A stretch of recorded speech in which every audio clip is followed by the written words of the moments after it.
Tällainen olisi oma hitsikoneteline.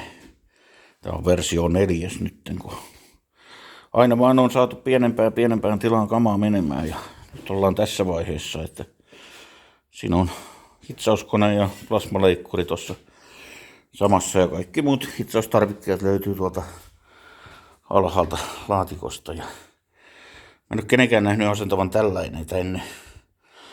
Nämä molemmat imee perästä ilman sisään ja puhaltaa eteen ja ulos. Eli tässä ei ilmankiertokaan vaikeudu, kun on näin asennettu, että päinvastoin pikemminkin helpottuu, kun ilma pääsee kulkeen tuosta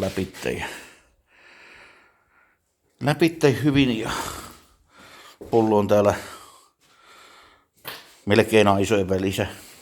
Täältä pääsee suojakaasua säätää ja tähän tulee sitten vielä telineet noille kaikille kaapeleille ja muut, että tänne takapuolelle kiertaan sitten sillä, että ne ei roiku tuossa ympäriinsä. Ja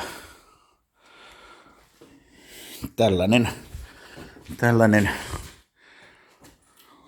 tämä systeemi. Ja tästä nyt on helppo näitä käyttää sitten, että nämä on etunaamat on ylöspäin, niin molempia.